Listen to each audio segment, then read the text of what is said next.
Hi friends, welcome to ഷമീസ് kitchen. എല്ലാവർക്കും സുഖമാണല്ലോ. ഇന്നത്തെ നമ്മുടെ സ്പെഷ്യൽ എന്ന് പറയുന്നത് ഈ ചൂട് കാലത്ത് നമുക്ക് നല്ല ചില്ലിന്ന് കഴിക്കാൻ പറ്റുന്ന, അതുപോലെ തന്നെ ഈ സീസണിൽ പച്ചമാങ്ങ കൊണ്ട് വളരെ രുചികരമായിട്ടുള്ള നല്ലൊരു ഐസാണ് നമ്മൾ തയ്യാറാക്കുന്നത്. ഡീറ്റെയിൽസ് ഒന്നും മിസ്സാകാതിരിക്കാൻ വേണ്ടി എല്ലാവരും ഒന്നും സ്കിപ്പ് ചെയ്യാതെ കണ്ടേക്കണം. കൂടെ തന്നെ ഈ വീഡിയോ ഒന്ന് ലൈക്ക് ചെയ്യാനും നമ്മുടെ ഷമീസ് കിച്ചൻ ചാനൽ ഇതുവരെയും സബ്സ്ക്രൈബ് ചെയ്യാത്തവരാണെന്നുണ്ടെങ്കിൽ പ്ലീസ് ഒന്ന് സബ്സ്ക്രൈബ് കൂടി ചെയ്തേക്കണേ. എന്നാൽ ശരി, നമുക്ക് വേഗം റെസിപ്പിയിലേക്ക് പോകാം. അപ്പോൾ ഇതിന് വേണ്ടിയിട്ട് നമുക്ക് മെയിനായിട്ട് വേണ്ടത് പച്ചമാങ്ങ തന്നെയാണ്. ഞാനിപ്പോൾ 2 പച്ചമാങ്ങ എടുത്തിട്ടുണ്ട്. ഇപ്പോൾ വലിയ പച്ചമാങ്ങ ആണെന്നുണ്ടെങ്കിൽ ഒരെണ്ണം എടുത്താൽ മതിയാവും. അധികം പുളിയില്ലാത്തത്, അതായത് ഒരുപാട് പുളി വേണ്ട, ഒരു മീഡിയം സൈസിലുള്ള പുളി വേണം നമ്മുടെ പച്ചമാങ്ങ. തീരെ പുളിയില്ലാത്ത മാങ്ങയിലും നമ്മൾ തയ്യാറാക്കാൻ പറ്റില്ല. അപ്പോൾ 2 മീഡിയം സൈസിലുള്ള മാങ്ങ എടുത്തിട്ടുണ്ട്. ഇനി ഇതിൻ്റെ പുറം തുടക്കം ഒന്ന് മാറ്റിയിട്ട് ചെറിയ പീസാക്കിയിട്ട് ഒന്ന് അരിഞ്ഞെടുത്തിട്ട് വരാം. ഇതുപോലെ ചെറിയ ചെറിയ പീസാക്കിയിട്ട് എല്ലാം ഒന്ന് അരിഞ്ഞെടുത്തിട്ടുണ്ട്. അപ്പോൾ ഇത്രയും ആയിക്കഴിഞ്ഞാൽ ഇനി നമുക്കിതൊരു മിക്സിയുടെ ജാറിലേക്ക് ഒന്ന് മാറ്റാം. ഇതുപോലെ ഒന്ന് മിക്സിയുടെ ജാറിലേക്ക് മാറ്റിക്കഴിഞ്ഞാൽ പിന്നെ ഇനി നമുക്കിതിലേക്ക് വേണ്ടത് കുറച്ച് പുതിനയിലയും കൂടിയാണ്. അപ്പോൾ ഈ പുതിനയില നമ്മൾ ഈ ഐസിലേക്ക് ചേർക്കുമ്പോഴത്തേക്കും നല്ലൊരു റീഫ്രഷ്മെൻ്റ് ആ ഒരു ടേസ്റ്റ് നമുക്ക് കിട്ടും. ഒരു പ്രത്യേക ഫ്ലേവറും ഉണ്ടാവും. കൂടെ തന്നെ ഒരല്പം വെള്ളം കൂടി ചേർക്കുകയാണ്. ആകെ നമുക്ക് 1/2 ലിറ്റർ അളവിലാണ് ഇതിലേക്ക് വെള്ളം വേണ്ടത്. അപ്പോൾ ഞാനിപ്പോൾ ഇതുപോലെ ഒരു 2 കപ്പ് അളവിലാണ് ഈ ഒരു അളവിൽ ചേർക്കുന്നത്. പിന്നീട് നമുക്ക് ആവശ്യമുള്ളത് ചേർക്കാവുന്നതാണ്. ഫസ്റ്റ് നമ്മുടെ മാങ്ങയൊക്കെ നന്നായിട്ടൊന്ന് അരഞ്ഞു കിട്ടണം. അതിനാവശ്യമായിട്ടുള്ള വെള്ളമാണ് ഇപ്പോൾ ഇതിലേക്ക് ചേർത്തിട്ടുള്ളത്. ഇതിനോടൊപ്പം തന്നെ ഇതുപോലെ ഒരു 1/2 ടീസ്പൂൺ അളവിൽ ഉപ്പും കൂടി നമുക്ക് ആവശ്യമായിട്ടുണ്ട്. അപ്പോൾ അതും കൂടി ചേർക്കാം. ഇനി ഇത് നല്ല രീതിയിലൊന്ന് ബ്ലെൻഡ് ചെയ്തെടുത്തിട്ട് വരാം നമുക്ക്. ഇതുപോലെ നല്ല സ്മൂത്തായിട്ട് ഞാനൊന്ന് അരച്ചെടുത്തിട്ടുണ്ട്. ഇങ്ങനെ നല്ലതുപോലെ മാക്സിമം നന്നായിട്ട് തന്നെ ഒന്ന് സ്മൂത്തായിട്ടൊന്ന് അരച്ചെടുക്കാൻ വേണ്ടി പ്രത്യേകം ഒന്ന് ശ്രദ്ധിച്ചേക്കണം. ഇനി നമുക്ക് വേണ്ട എന്താണെന്ന് വെച്ചാൽ ഇതൊന്ന് അരിച്ചെടുക്കുന്നത് വെച്ചാൽ വലിയ ഹോളിൽ അരിപ്പിലൂടെ അരിക്കരുത്, തീരെ പൊടിയായിട്ടുള്ളൊരു ഹോളിൽ അരിപ്പിലൂടെ അരിക്കണം. അല്ലാന്നുണ്ടെങ്കിൽ ഒരു തുണിയിലൂടെ, ഒരു കോട്ടൺ ടവലിലൂടെ നമുക്കിങ്ങനെ അരിച്ചെടുത്താലും കുഴപ്പമൊന്നുമില്ല. നന്നായിട്ട് തന്നെ ഞാനിപ്പോൾ ഇതുപോലെ ഒന്ന് അരിച്ചെടുത്തിട്ടുണ്ട്. ഇതുപോലെ ഒരു അരിപ്പിലിട്ടിട്ടാണ് നല്ല രീതിയിൽ തന്നെ അധികം തരികളൊന്നും വീഴാത്ത രീതിയിൽ ഒന്ന് അരിച്ചെടുത്തിട്ടുണ്ട്. അപ്പോൾ നമ്മളിപ്പോൾ ഇതുപോലെ നമ്മുടെ പച്ചമാങ്ങയുടെ ജ്യൂസ് ഒന്ന് തയ്യാറാക്കി എടുത്തിട്ടുണ്ട്. ഇത്രയും കട്ടിക്കാണ് നമ്മുടെ ജ്യൂസ് കിട്ടേണ്ടത്. ഈ ഒരു അളവിൽ ഒരുപാട് കട്ടി കൂടിപ്പോകാനും പാടില്ല, അതുപോലെ തന്നെ ഒരുപാട് ലൂസായിട്ടിരിക്കാനും പാടില്ല. അപ്പോൾ ഇതുപോലെ ഇത്രയും ആയി കഴിഞ്ഞാൽ ഇനി നമുക്ക് പെട്ടെന്ന് തന്നെ ബാക്കി കാര്യങ്ങളൊക്കെ ഒന്ന് ചെയ്തെടുക്കാം. ഒരു കടായി ഒന്ന് ചൂടാക്കാൻ വെച്ചതിന് ശേഷം അതിലേക്ക് നമ്മൾ തയ്യാറാക്കി എടുത്തിട്ടുള്ള ജ്യൂസ് ചേർത്ത് കൊടുക്കാം. ഇനി നമുക്ക് വേണ്ടത് നല്ലതുപോലെ ഒന്ന് ചൂടായി വരട്ടെ. ഫ്ലെയിം ഒന്ന് മീഡിയത്തിലാണ് വെച്ച് കൊടുത്തിട്ടുള്ളത്, ഒരുപാട് ഫ്ലെയിം വെക്കേണ്ട ആവശ്യമില്ല. ഇതിപ്പോൾ നന്നായിട്ടൊന്ന് ചൂടായി വരികയാണ്. ഒന്ന് തിളച്ച് തുടങ്ങുന്നതിന് തൊട്ട് മുമ്പുള്ള ആ ഒരു സമയമാണ്. അപ്പോൾ ഈ ഒരു സ്റ്റേജ് ആകുമ്പോഴത്തേക്കും ഇനി നമുക്കിതിലേക്ക് വേണ്ടത് നമ്മുടെ മധുരത്തിന് അനുസരിച്ചിട്ടുള്ള പഞ്ചസാരയും കൂടിയാണ്. ഞാനിപ്പോൾ 1 കപ്പ് അളവിലാണ് ഇതിലേക്ക് പഞ്ചസാര ചേർക്കുന്നത്. അപ്പോൾ നമ്മുടെ ടേസ്റ്റിനനുസരിച്ചിട്ടുള്ള പഞ്ചസാര ചേർക്കാവുന്നതാണ്.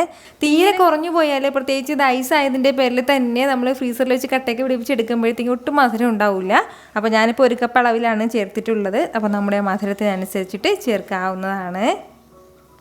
പഞ്ചസാരയും ചേർത്ത് കൊടുത്തതിന് ശേഷം വീണ്ടും നന്നായിട്ട് ഇതെല്ലാം ഒന്ന് ഇളക്കി കൊടുക്കാം. പഞ്ചസാരയെല്ലാം നല്ല രീതിയിലൊന്ന് ഉരുകി വരട്ടെ. ഇതിപ്പോൾ നല്ല രീതിയിൽ തന്നെ ഒന്ന് തിളച്ച് തുടങ്ങിയിട്ടുണ്ട്. നമ്മുടെ പഞ്ചസാര എല്ലാം നന്നായിട്ടൊന്ന് ഉരുകി കിട്ടിയിട്ടുണ്ട്.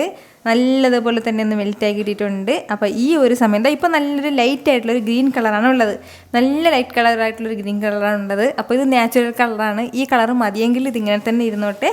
അതല്ലാന്നുണ്ടെങ്കിൽ ഒരല്പം കൂടി ഒന്ന് കളർഫുൾ ആകാൻ വേണ്ടിയിട്ട് വേണമെന്നുണ്ടെങ്കിൽ ഒരല്പം മാത്രം ഗ്രീൻ ഫുഡ് കളറും കൂടി നമുക്ക് ഇതിലേക്ക് ചേർക്കാം. ഞാനിപ്പോൾ ഇതുപോലെ വളരെ കുറച്ചാണ് ഇതിലേക്ക് ചേർത്തിട്ടുള്ളത്, ഈ ഒരു അളവിൽ മാത്രം.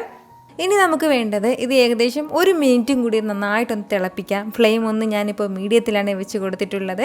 ഈ ഒരു സമയം നമ്മൾ മധുരമൊക്കെ ഒന്ന് ടേസ്റ്റ് ചെയ്ത് നോക്കണം. മധുരം ഒരു പൊടിക്കൊന്ന് ഫ്രണ്ടിൽ നിൽക്കണം, എങ്കിൽ മാത്രമേ തണുത്ത് കഴിയുമ്പോഴത്തേക്ക് ആ കറക്റ്റ് മധുരം അതിലുണ്ടാവുള്ളൂ. ഇപ്പം നമ്മൾ ചേർത്തിട്ടുള്ള ഈ ഒരു അളവ് കറക്റ്റായിട്ട് തന്നെ നമ്മുടെ ഐസ് നല്ല സൂപ്പറായിട്ട് ടേസ്റ്റി ആയിട്ട് തന്നെ കിട്ടിക്കോളും.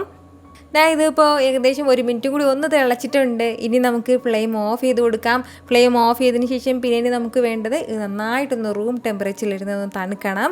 എന്നിട്ട് വേണം നമ്മളിത് നമ്മുടെ ഐസ് മോഡിലേക്കൊന്ന് ചേർക്കാനായിട്ട്. ഇതിപ്പോൾ നല്ല രീതിയിൽ തന്നെ ഒന്ന് റൂം ടെമ്പറേച്ചറിലായിട്ടുണ്ട്. ഇനി നമുക്ക് വേണ്ടത് ഇതൊന്ന് ഐസ് മോഡിലേക്കൊന്ന് ചേർത്ത് കൊടുക്കാം. അപ്പോൾ ഇതുപോലെ നമുക്ക് സൂപ്പർ മാർക്കറ്റിലൊക്കെ വാങ്ങാൻ കിട്ടുന്നതാണ്. അതുപോലെ തന്നെ നമുക്ക് വേണമെങ്കിൽ കുൽഫി മോൾഡ് ഉണ്ടല്ലോ, അതിലും ചേർക്കാവുന്നതാണ്. ഇതിന് മുന്നേ കുൽഫി തയ്യാറാക്കുന്ന റെസിപ്പി ഞാൻ പോസ്റ്റ് ചെയ്തിട്ടുണ്ടായിരുന്നു. ഒരുപാട് പേര് തയ്യാറാക്കി നോക്കി വളരെ നല്ല അഭിപ്രായം പറഞ്ഞ റെസിപ്പിയാണ് കേട്ടോ. അപ്പോൾ അതിൻ്റെ ലിങ്ക് വന്നിട്ട് ഞാൻ പിണ്ട് കമൻ്റായിട്ട് കൊടുത്തിരിക്കാം. ഇതുവരെ നിങ്ങളെ വീട്ടിൽ കുൽഫി തയ്യാറാക്കിയിട്ടില്ല എന്നുണ്ടെങ്കിൽ ഒന്ന് ട്രൈ ചെയ്ത് നോക്കണം. വളരെ സിമ്പിളാണ്.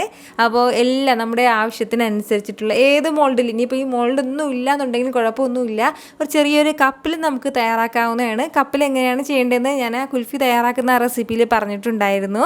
അപ്പോൾ ഇതുപോലെ ആവശ്യമുള്ള എല്ലാ മോൾഡിലേക്കും ഒന്ന് ചേർത്ത് കൊടുത്ത് കഴിഞ്ഞാൽ പിന്നെ ഇനി നമുക്ക് വേണ്ടത് ഇതിന് നടുക്കായിട്ട് ആ സ്റ്റിക്ക് ഒന്ന് വെക്കണം. അപ്പോൾ സ്റ്റിക്ക് വെക്കുന്നതിന് തൊട്ട് മുമ്പായിട്ട് ഇതൊന്ന് കവർ ചെയ്ത് വെക്കാം. അപ്പോൾ അല്ലാന്നുണ്ടെങ്കിൽ ഇത് വാങ്ങുമ്പോൾ തന്നെ ഇതിൻ്റെ കൂടെ ചെറിയൊരു അടപ്പൂടി കിട്ടുന്ന ഇതുപോലുള്ളത് ഇതാണെന്നുണ്ടെങ്കിൽ ഇത് തന്നെ വെച്ച് അടച്ചു വെച്ചാൽ മതിയാവും. ഇങ്ങനെയുള്ളത് ഇല്ലയെന്നുണ്ടെങ്കിൽ പകരം ഒരു അലുമിനിയം ഫോയിൽ വെച്ച് എല്ലാം ഒന്ന് കവർ ചെയ്തതിന് ശേഷം ഒരു കത്തി കൊണ്ട് ചെറുതായിട്ട് ഇതിൻ്റെ സെൻറ്ററിൽ ഒന്ന് വരഞ്ഞു കൊടുത്തിട്ട് ഒരു സ്റ്റിക്ക്, ഇതുപോലത്തെ സ്റ്റിക്ക് നമുക്ക് വാങ്ങാൻ കിട്ടും, ആ ഒന്ന് ഇതിലേക്ക് ഒന്ന് ഇറക്കി കുത്തിവെക്കാം. ഇനി നമുക്ക് വേണ്ട എന്താണെന്ന് വെച്ചാൽ ഇതൊരു 6-7 മണിക്കൂർ ഒന്ന് ഫ്രീസറിലേക്ക് ഒന്ന് മാറ്റാം. അത്രയും സമയം കൊണ്ട് നല്ല സൂപ്പറായിട്ട് നമ്മുടെ പച്ചമാങ്ങ ഐസ് റെഡി ആയിട്ടുണ്ടാവും. രാത്രിയിലൊക്കെ വൈകുന്നേരങ്ങളിൽ തയ്യാറാക്കുകയാണെന്നുണ്ടെങ്കിൽ പിറ്റേ ദിവസമൊക്കെ എടുക്കുമ്പോഴത്തേക്കും കറക്റ്റായിട്ട് പെർഫെക്റ്റ് ആയിട്ട് ഉണ്ടാവും. എന്നാൽ ശരി, ഞാനിപ്പോൾ ഇതൊന്ന് ഫ്രീസറിലേക്ക് മാറ്റുകയാണ്. ഇതിപ്പോൾ ഒരു 6 മണിക്കൂർ കഴിഞ്ഞിട്ടുണ്ട്. നല്ല സൂപ്പറായിട്ട് തന്നെ എല്ലാം നല്ല സെറ്റായിട്ട് വന്നിട്ടുണ്ട്. അപ്പോൾ ഇനി നമുക്ക് ഈസിയായിട്ട് ഇളക്കിയെടുക്കാനായിട്ട് വേണമെന്നുണ്ടെങ്കിൽ ഇച്ചിരി ഒരു പാത്രത്തിലേക്ക്, ഒരു ബൗളിലേക്ക് ഒന്ന് വെള്ളം എടുത്തിട്ട് അതിലേക്ക് ചെറുതായിട്ട് ഇതിൻ്റെ പുറം ഭാഗം ഒന്ന് നനച്ചെടുക്കുമ്പോഴത്തേക്കും ഈസിയായിട്ട് ഇങ്ങനെ റൊട്ടേറ്റ് ചെയ്ത് നമുക്ക് ഇറക്കി ഇങ്ങനെ എടുക്കാൻ വേണ്ടി പറ്റും. വളരെ രുചികരമായിട്ടുള്ളൊരു പച്ചമാങ്ങ ഐസാണ്. ഉറപ്പായിട്ട് ഇതുവരെ ഇതുപോലെ ട്രൈ ചെയ്തിട്ടില്ല എന്നുണ്ടെങ്കിൽ നിങ്ങൾ മസ്റ്റായിട്ടൊന്ന് ട്രൈ ചെയ്ത് നോക്കണം. നിങ്ങൾക്ക് നന്നായിട്ട് ഇഷ്ടമാവും. പച്ചമാങ്ങയൊക്കെ വെറുതെ കഴിക്കാനൊക്കെ ഇഷ്ടമുള്ളവരുടെ കാര്യം പിന്നെ പറയുകയും വേണ്ട. അവരുടെ ഫേവറേറ്റ് ഐസ് തന്നെ ആയിരിക്കും ഇത്. ചെറിയൊരു പുളിയും അതുപോലെ തന്നെ ആ പച്ചമാങ്ങയുടെ ആ ഒരു ഫ്ലേവറും ആ ഒരു ടേസ്റ്റും ഒക്കെയാണ് നമ്മുടെ ഈ ഐസിന് കിട്ടുന്നത്. ഇതുവരെ ഇതുപോലെ ട്രൈ ചെയ്തിട്ടില്ലാത്തവർ മസ്റ്റായിട്ടൊന്ന് ട്രൈ ചെയ്ത് നോക്കിയതിന് ശേഷം നിങ്ങളുടെ ഫീഡ്ബാക്ക് എനിക്കൊന്ന് മറക്കാതെ ഒന്ന് അറിയിച്ചേക്കണം. കാരണം ഇപ്പോൾ പച്ചമാങ്ങ സീസൺ കൂടിയാണ്. അപ്പോൾ ഈ വീഡിയോ ഇഷ്ടമായാൽ ഇതൊന്ന് ലൈക്ക് ചെയ്യാനും നിങ്ങളുടെ ഫ്രണ്ട്സിനും ഫാമിലിക്ക് എല്ലാവർക്കും ഒന്ന് ഷെയർ ചെയ്ത് കൊടുക്കാനും ആരും മറക്കരുത്. ഇതുപോലുള്ള റെസിപ്പിക്ക് വേണ്ടിയിട്ട് ഷമീസ് കിച്ചൻ ചാനൽ ഫോളോ ചെയ്യാനും സബ്സ്ക്രൈബ് ചെയ്യാനും ആരും മറക്കരുതേ. വീണ്ടും നല്ലൊരു ഉഷാറ് വീഡിയോ ആയിട്ട് നാളെ കാണാം. അതുവരേക്കും എല്ലാവരും ഹാപ്പി ആയിട്ടിരിക്കുക, സന്തോഷമായിട്ടിരിക്കുക, എല്ലാവരും സേഫ് ആയിട്ടിരിക്കണം. Take care friends.